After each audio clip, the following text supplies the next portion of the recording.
ज्ञानम पयासम, ज्ञान का प्रकाश होता है। श्रुत का अभ्यास से जब साधक अभ्यासित हो उसे कुछ अच्छा नहीं लगता। खाना भी, आहार भी ऐसा लगता है कि जल्दी खाओ और जाओ। जब श्रावक जिद करता है ना, जब मना कर दिया और ले लो और ले लो, हाथ ही नहीं धुलाते हैं। हाथ धोने की कहें तो बस देखते ही नहीं हैं। ऐसा राग श्रावक का, ऐसा अनुराग श्रावक का। रे साधक, सत्य है वो दाता के गुण हैं, वो दाता के गुणों से युक्त है, लेकिन ऐसा दाता भी उस समय उस श्रावक साधक को जो श्रुत अभ्यास में ही अपने संसार को देखने लगा है, उसे लगता है कि इनको कौन समझाए। समझते नहीं हैं। समय बर्बाद के अलावा दूसरा और कोई कार्य नहीं है। इसलिए रे साधक, ज्ञान का अभ्यास, गुणों से संपन्न वह पाप का त्याग कर पुण्य की प्राप्ति करते हुए पूर्ण पाप रहित शुद्ध अवस्था की ओर लक्ष्य बनाए रखता है। इसलिए आचार्य देव बार बार कहते हैं, भेद विज्ञान साबुन भयो समरस निर्मल नीर, धोवी अंतर आत्मा धोवे निज गुण चीर। धोवी कौन है? अपने अंतर आत्मा, जो अपने निज यानी कि आत्म रूपी परिणाम रूपी चीर को, वस्त्र को धो रहा है अपने। और ये वस्त्र तो धोने ही नहीं है ना, ये वस्त्र धोने के लिए ये बैठे हैं सब, ये धोते हैं। लेकिन अपने परिणाम रूपी चीर को, वस्त्र को चीर डालो। अगर अशुद्ध परिणाम हैं उनको भेद डालो, छेद डालो, कोई चिंता मत करो। अगर परिणामों में कहीं परिणमन गलत होता भी है तो बैठे ना अपने गुरु, कहो उनसे, वो तुम्हें संबोधन देंगे, वो तुम्हें मार्ग बताएंगे कि बेटा तू कितना अच्छा है। वेद विज्ञान की बात करता है और थोड़े से अंधड़ में आँखों को पीड़ित महसूस कराता है। जब अंधड़ चले आँखों को बंद कर लिया कर, जब अंधड़ चले कानों को बंद कर लिया कर, तो तेरी जब खिड़की बंद हो जाएंगी तो तेरे आत्म आंगन में भला किसकी ताकत है जो कचरा, धूल, कंकड़ आदि को डाल सके। गुरु जब ये कहेंगे तो तू खुश हो जाएगा, तू नाचने लगेगा, झूमने लगेगा कि धन्य हो गया गुरु माँ, आज तेरी छाया को पा करके दूर रहना है उनसे जो तेरे मुंह पर अच्छी बात करें। सावधान रहना, उनको भी बुरा मत बताना, क्योंकि जैन दर्शन ने कहा है कितना दोष लगाया था उस केतुमती ने उस अंजना को। दुराचारणी कहा, कुल्टा कहा, पलटा कहा, नागिन कहा, क्या क्या नहीं कहा। नौकरों से केशों को खिंचवा करके राज मंदिर के बाहर कर दिया। फिर भी उसने केतुमती सासु को दोष नहीं दिया।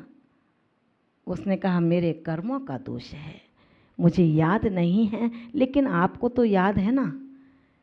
अहंकार में, ईर्ष्या में प्रतिशोध की अग्नि, प्रतिशोध का बदला, जिनेन्द्र देव की प्रतिमा को हटाना, छिपाना, तुम इतना कर लो, फिर भी उस पुण्यात्मा साधक को तुम कहीं से कहीं नहीं कर सकते। सिर्फ ये तुम्हारा निमित्त तुम्हारे ही खाई खोदने का एक कारण बनेगा।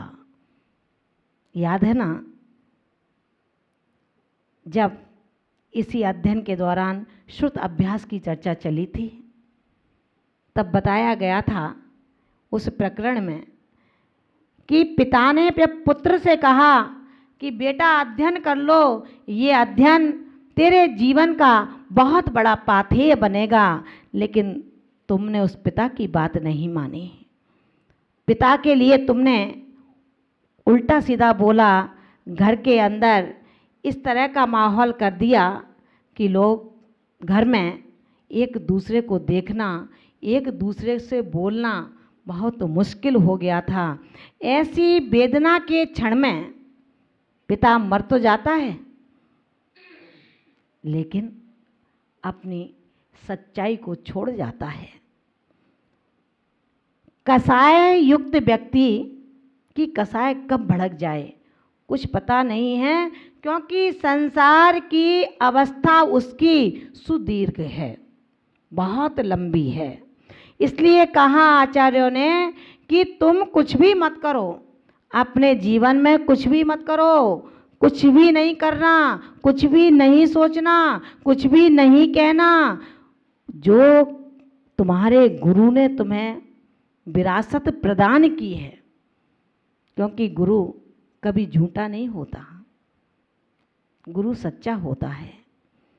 गुरु तुम्हारे जैसा, हमारे जैसा बड़बोला नहीं होता। अपन तो बोलते हैं, मन में आया सो करते हैं। गुरु बोलते हैं तो पहले तौलते हैं, भाषा सम्मति का ख्याल रखते हैं।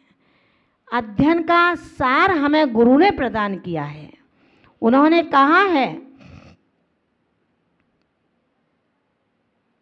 भव बिटप समूलोन मूलने मत दंती, जड़ मति विरनासे पद्मनि प्राणनाथ, नयन मपर भेतत विश्व विश्व प्रकाशे, करण हिरण बंधे बागुराजात में तत्। करण हिरण बंधे, करण माने परिणाम, परिणाम रूपी हिरणों को बांधने के लिए जो जाल के समान है, क्या? श्रुताभ्यास, ज्ञान अध्ययन। भव बिटप समूले नास मूलने मत दंती, दंती माने हाथी। कैसे हाथी? उन्मत्त हाथी। उन्मत्त हाथियों के द्वारा भव बिटप समूले, संसार रूपी बिटप यानी कि वृक्ष को समूल उखाड़ दिया जाता है। हाथी क्या करता है? उन्मत्त हाथी जड़ सहित वृक्ष को फेंक देता है। इसी तरह जो संसार रूपी वृक्ष को उखाड़ने में उन्मत्त हाथी के समान है।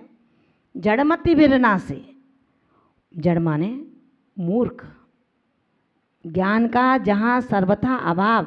सर्वथा अभाव का तात्पर्य ऐसा नहीं है कि आप जीव है तो ज्ञान है, लेकिन जिसका क्षयोपशम बहुत मंद है, ऐसी जड़ता रूपी तिमिर माने अंधकार को नाश करने के लिए जो कैसा है? पद्मनि प्राणनाथ है, जो कमलों को विकसित करने में प्राण बतौर है। कौन? श्रेष्ठ रश्मि वाला सूर्य। ऐसा वो ज्ञान रूपी सूर्य जड़मत रूपी अंधकार को नाश करने में कारण है। नयन अपर में तत्, जो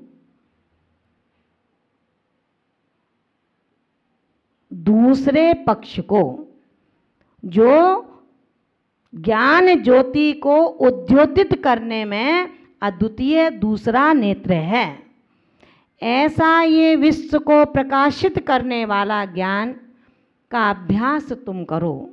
जब ज्ञान का अभ्यास कर लिया, लेकिन करा कैसे?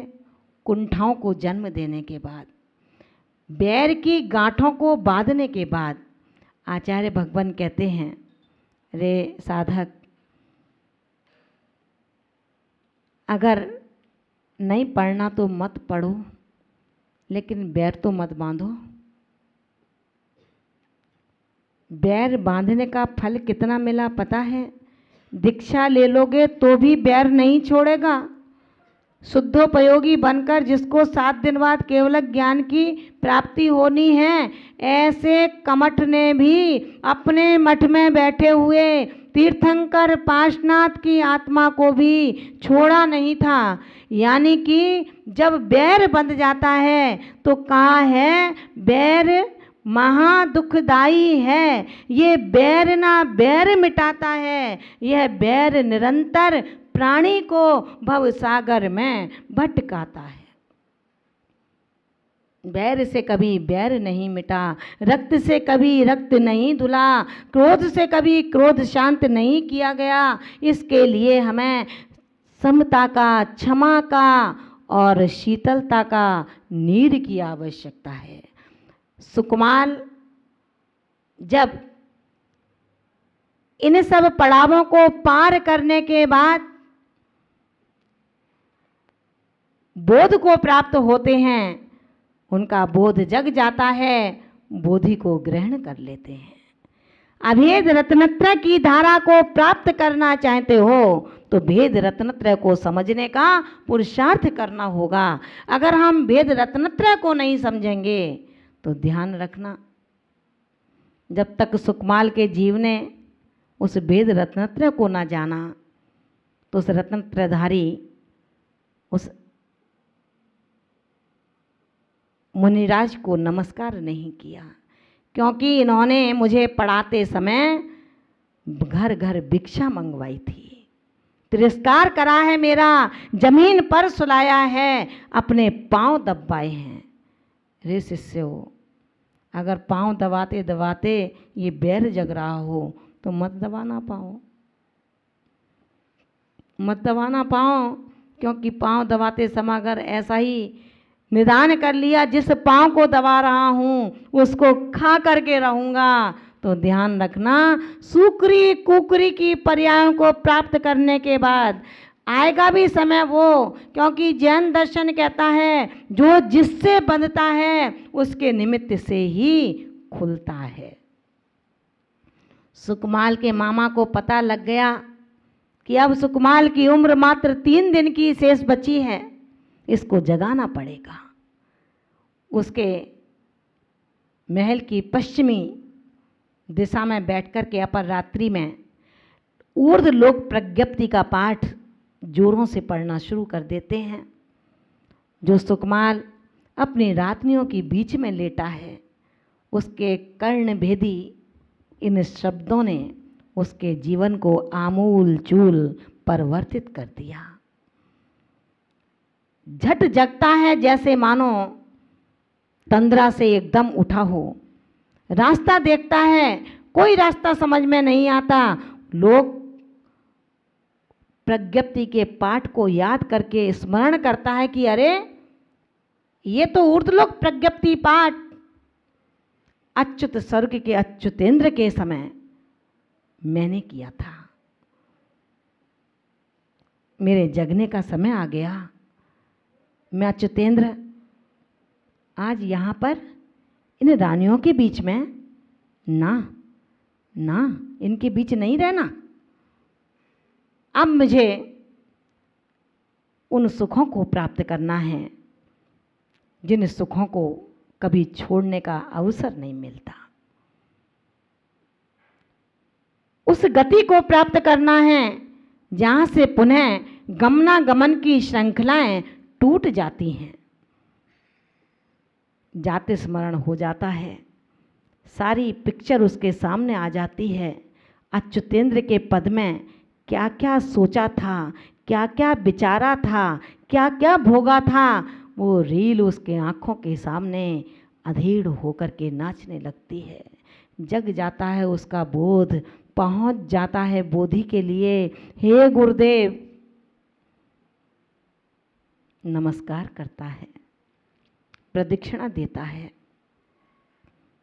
उनके पादों की पूजा करता है, निवेदन करता है कि भगवान बना लो, मुझको भी अपना जैसा बना लो। दुनिया की ये दीवार अब मेरे उस शाश्वत सुख में बाधा प्रतीत कराती हैं। दे दो दीक्षा, दे दो जिन लिंग, जैसे मेरे परमात्मा हैं बस वैसा ही बनना चाहता हूँ। सुकमाल को निकट भव्य जान करके गुणधराचार्य ने कहा कि बेटा सुकमाल, अब तेरे जिंदगी के मात्र 3 दिन की यात्रा शेष है। 3 दिन बाद तेरा ये हंस आत्मन कहीं और चला जाएगा। बोधि जग जाती है, निकट भव्य होने के कारण तत्काल विरक्ति मजबूत हो जाती है और दीक्षा को ग्रहण कर लेता है। दीक्षा को ग्रहण करने के बाद सुकमाल मुनि नगर के बाह्य उद्यान में 3 दिन के संन्यास का नियम लेकर के, नियम का मतलब समझ रहे हैं ना, यम और नियम, यावत जीवम नियम है जो जीवन पर्यंत के लिए स्वीकार किया है, और परिमित काल के लिए जो होता है वो यम होता है। संन्यास, 3 दिन के संन्यास को जिसने नियम लेकर ध्यान धारण कर स्थित हो गए, उस नियम संयम को धारण किया था माता जी। नियम संयम को क्यों धारण किया? जब उनके गुरुदेव ने जब ये बताया कि तुम्हारी आयु सिर्फ 3 दिन की शेष बची है, अच्युतेंद्र के पुण्य ने यहाँ काम किया, जाति स्मरण हुआ, वैराग्य दृढ़ हुआ, मुनि वचनों पर अकाट श्रद्धान हुआ और उन्होंने नियम पूर्वक उस ध्यान को स्वीकार कर लिया। नियम है, परिमित काल है, यावत जीवम यमो गृह्यते। जो परिमित काल का है वो नियम, और जो जीवन पर्यंत का है वो यम। ऐसे उस नियम को धारण करने के बाद महान भाव हुआ क्या? हुआ वही जो होना था। पूर्व पर्याय की मरुभूति के समय जब लात मारी थी, उस भाभी ने ये निर्णय किया था कि जिस लात को मारा है उस लात को खा कर के चैन लूँगी, बेशक इसके लिए मुझे त्रियंच बनना पड़े। त्रियंच की योनि को धारण किया और वो अग्निभूत की पत्नी यानी कि उनकी भाभी उसी वन में आकर के अपने बच्चों के साथ भ्रमण करने लगती है। सुकमाल जैसे मुनि जब उस वन की ओर गमन करते हैं, जिनको सूरज की रोशनी वेदित करती हो, सरसों का दाना आकुल व्याकुल करता हो, बिना कमल मुख में रखे चावल खाने में जो परेशान होते हों, ऐसा वो सुकमाली आत्मा जब उन वन बीहड़ पे जाता है, पैरों का रक्त रिसता है, उस रक्त को चाक चाक करके जाति स्मरण होता है, ये मेरे बैरी का रक्त है। जहाँ जहाँ बूंदें थीं उस ओर बढ़ती है लोमड़ी अपने बच्चों के साथ, और बच्चों के साथ बढ़ने के बाद पहुँच जाती है वहाँ पर जहाँ पर सुकमाल मुनि ध्यानस्थ अवस्था में बैठे हुए हैं।